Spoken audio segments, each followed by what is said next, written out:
What is going on, guys? We are back playing some more Surviving with Create 0.3, and today we're going to be going over how to set up a windmill. Now, the windmill is a great power generation option for multiple different reasons. The first one being it is easily going to outclass the two different power generation methods we've already gone over, that being the water wheels, which we have right over there, and even when they are at their most efficient setup, this is easily going to be better than those. And then the encased fans, which we started using with our ore processing setup, this is going to be way better than those too. The only thing it's not going to be better than is the flywheel and the furnace engine, which are going to actually require significantly more investment to get running. So I definitely think it's worth it to set up multiple windmills in your world for the sake of efficiency, but also they are extremely customizable. So you have the option of designing these to look however you want, which is really, really cool. And that's partially going to determine just how efficient they are and how much power you are going to get from them. So there'll probably be some of you in this video that are here simply because you want to make a windmill that looks really nice and actually like a windmill and spins and gets you a little bit of power, or maybe you don't even care about the power at all. There also could be some of you that want to make this thing look absolutely absurd, super dumb, but as powerful as it can be, which is also possible. So we'll be going over all the different ways that you can do each of those things today and how you can set up a nice windmill. So we're about to jump into the crafting for today's episode, so if you want to stick around, that's awesome. If not, no hard feelings, you can jump to the next section of the video, and there's also a timestamp in the description. Now, today's episode really does not need that much in ways of actually crafting it, and so it's very easy to start out when you make a windmill. Really, the expensive part of it, and the reason you might not want to set this up right when you start out, is going to be the requirements that you actually tack on to the base part of the windmill that will make it more efficient. And so we'll be going over that in a minute, but right here at the top, these blocks are really all you need. So 3 oak logs, 2 andesite alloy, a piece of stone, 2 shafts, and an oak slab. So if we grab all of these out, we can simply do the crafting of 1 windmill bearing, which is going to require a turntable, and then it's just going to be whatever stone you want and a shaft. So there we go.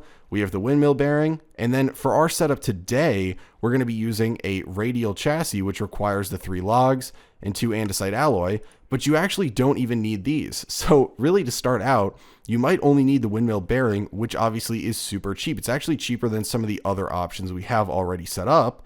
But the expensive part, or I guess the more expensive part, comes with the wool or sail blocks that are going to be required to actually set this up.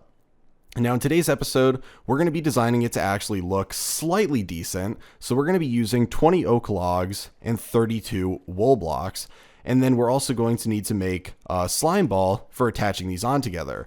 But you have a ton of different options when it comes to actually powering this and attaching things that we'll be going over later. Just know that the wool is going to be probably the most annoying part to get early on, unless you have just a herd of sheep right near you that you can go to town on with a pair of shears, and then you might be okay. But even when it comes to getting to the upper end where you need 100 plus blocks of wool, you're probably going to need to take a little bit of time to actually get that. So all we're going to do right now is simply craft the last thing that we need. And this is a nice little trick that you can do that some people don't know, because I'm not going out of my way to actually find slime to get slime balls, but thankfully you can get them now using lime dye and dough. So super easy to get. The lime dye, obviously we all know how to get that. We're just going to use the white dye and the green dye from cactus and bone meal. But the dough you are going to be able to get by taking wheat flour and either combining it with a water bucket. I used washing, and all I did was I put the wheat actually into our ore processing setup. It dropped out the wheat flour, and that got washed right away. And then we're left with dough. But all you got to do is crush the wheat into flour and then turn it into dough using water. So there we go. We now have our slime ball, and we are actually good to go with setting this up today. So again, really not that many blocks that we need. But if you want to make it even fancier, you will need more. Now, you guys might notice I did something a little bit different with the base. We expanded it a bit because we kind of ran out of room. And so I was actually laying in bed and I thought, this would be super cool to do, because in the coming episodes, we're going to be making a bunch of automated farms and stuff. So this area up here, it took a long time to clear out. We have an entire new chest down there I can't even see it from here. That chest right there is filled with all the extra junk that was up here. But we cleared this area out, and we now have this nice little balcony over here and a nice view of the creepers, which I know at least 50% of you will want me to be blown up by in today's episode, since you always comment on how they're going to kill me. But I was figuring we will put the windmill right over here, so it'll be right near our house since they look really nice. And then we will either put some farms inside or make almost like this little like kind of lowered down terrace area over here, or maybe even above us. So that's why I made this area, but let me know what you guys think. I'm actually super happy with how this turned out, just because I think the base is really starting to take shape here, and it just looks absolutely awesome, especially with the shaders and stuff going. But now we can jump into actually setting up the windmill, and really there is so much stuff to go over today because there's so many different ways to do this. So at the basis of it, you will need the windmill bearing. And this is something people get messed up all the time because this is new in Create 0.3. It's very different from how you set it up in 0.2, but all you need is the windmill bearing. And if we hold down Shift on this, it is used for harnessing rotational force from wind, and you can attach your own design. Now, the important part is the stress capacity. It is going to be 512 stress units per RPM, and as you tack on more sail blocks or wool blocks, you will increase the RPM, and you can get all the way up to, I think it's 8,192 stress units generated from this thing. So I'm actually going to put up on screen right now a little image that shows the different thresholds of wool / sail blocks, and then the stress units it will generate and the RPM it will be running at, just so you guys can have a general idea of how you're going to want to set yours up. Basically, if you want to make it as efficient as possible for the amount of wool you're going to be spending, you want to come in right at the bottom of one of those thresholds. So for today, we are going to have 32 wool blocks in our setup. If we made it 33, it would not go up in its actual stress unit generation. So it's not really worth it, if we can avoid it, to increase the amount of wool by 1, since it's going in, thresholds instead of each block actually adding to it. So just an idea. Obviously, you should not change, the visual appearance of your setup if it's right in the middle of one of those. But if you're trying to find how, efficient you can do it, definitely make sure you come in at the base of one of those. Now that's just the start. Obviously, you can use wool blocks, or you can use these blocks up here, which are called sail blocks. Now, these are going to make it way easier for you early on to set this up, because if we look, the sail frame, very easy recipe, and you get 8 from it. And then the white sail that you will get from putting wool with it, you actually get 8 sails from one piece of wool. So this is great, right? If you don't have a ton of wool early on, definitely go with the sails. They might look a little bit weird. You can always replace them later. They are the exact same when you attach them as when you put wool onto this. But one thing I do want to warn you guys about is that I have tested this out with and without shaders. These cause a huge drop in FPS. So if you are already having issues with FPS, or you set one of these up and you're not sure why it's dropping it, almost no impact to my FPS occurred when I actually turned on a windmill with regular wool. But when I turned on one with these sail blocks, it absolutely decimated it. Okay, so, and I tested it again without shaders too, in case it was just the light rendering on this weird sort of shaped block. It happened with and without. So just a heads up, but there are merits to these two that we'll be going over. So again, they're interchangeable. Whichever one you want to use, you can. These will help you out early on. But what we're going to do is be making this so that the arms of the windmill are going to be 5 long. So we're going to want to make sure that we place down this windmill bearing where it actually has that much range to work with. So we are currently, this would be 1, 2, 3, 4, 5. So we can put this down right here in the middle where this lantern is. So we'll just break this, and then we'll just have to figure out another way to light it around here. And then if we can rotate it properly, there we go.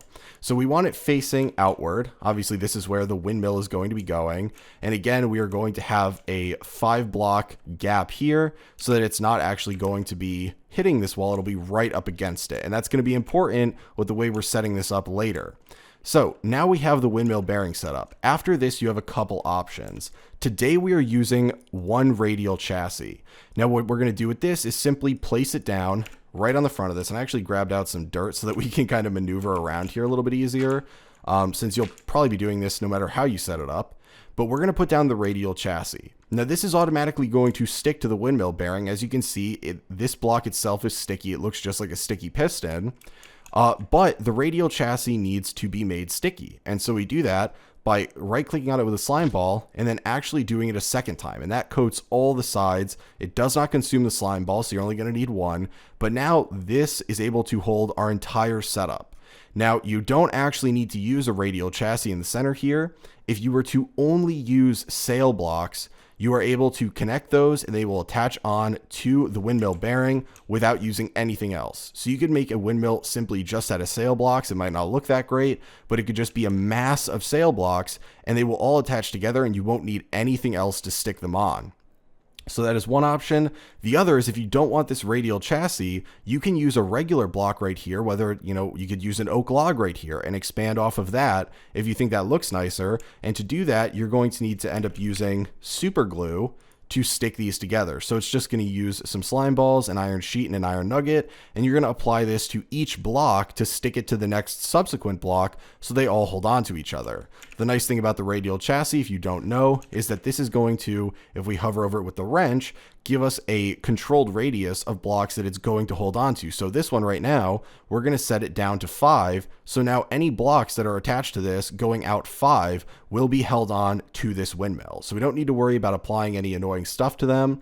I think this is your best bet for making a visually appealing one, but again, it's up to you guys. So what we can do now is simply build off of each side with oak logs in each direction like this, and we're going to go out 5 like I said. So there we go. So this is going to be one side of it, and then we're just going to do this for all of them. 2, 3, 4, 5. You can come back down, get the other side, and then the bottom is going to be the easiest. Except it's nighttime, so I'm not trying to jump down there and get killed by anything. There, and we're cutting it real close over here. I'm hoping this looks okay. I haven't really tested this out yet. Obviously, I set this up in a creative world, as I always do, but I don't know how it's going to work with the base. So we'll just hop down here and build this. It's going to go all the way down to the ground. So we may end up clearing out this area if it's weird that it's right up against the ground. But now this is all good to go. We're just going to have to sneak in under here so we can get back in up there. So now we have this whole part set up, right? Now what we need to do is actually place down the sail blocks that will make it work. Because if we take a look at this, it says you right click the bearing with an empty hand to attach the structure you just built in front of it. Well, if we have an empty hand and we right click it, nothing happens. There's no sail blocks on here. And the only things that add to its actual stress capacity will be adding the sail blocks on. So again, the sail or the wool blocks. So we're going to use 8 wool blocks on each of these sides, and we're going to design it where I'm going to put one down and I'm going to check the way that it spins just to make sure that we are setting this up correctly. So I'm going to put one down, and if I right click this with an empty hand, not a piece of meat, it is going to start spinning. Okay, so now we see the way it's spinning, which is great. So now we can actually set this up. Obviously, you're not going to be able to check that without putting one of these down, but because it spins like that, we're going to be setting it up just like this.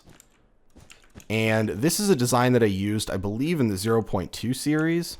And I'm just using it again because I like it. I think it looks good. But obviously, you can go with whatever design you want. There are so many amazing designs that people have made recently in, short little clip videos that you can use. So I would definitely suggest, if you want, go find one of those cool designs and copy it because it definitely will work. So then we're going to, I think it should be on this side, if I'm seeing correctly. And then lastly, we'll come over here and it will be the last 8 built right on this side. So there we go. So now our windmill should actually be finished. And if we were to come back inside and clear out, you know what, we'll hop down and clear out all this dirt down here too, just so it doesn't look gross. Oh, and then we got to get back in here. Okay, we'll get rid of that right there. And we can put our wood back down. So now it actually should be good to go. I'll need to replace this fence right here. But if we're to click this, it's going to start going, and you can see that it has a stress capacity of 2,048 stress units, and that is going to be what you get from 32 to 39 sail or wool blocks. And so we came in right at the bottom of that threshold, and we are able to net the maximum amount that we could for that little area. And you can see it's spinning. I think this looks great. I guess we have to go outside and actually see how it looks from the front of the house, and maybe we should sleep first too so we don't get killed. But that is how you make it. And obviously, like I said, there's a ton of other ways to set it up. And now I guess I can go over with you guys a couple of the more efficient ways to set this up if you don't care about the visual appeal of it. So there we go. We're going to have to cut down these trees, honestly, because they're kind of in the way, and we'll replant them later.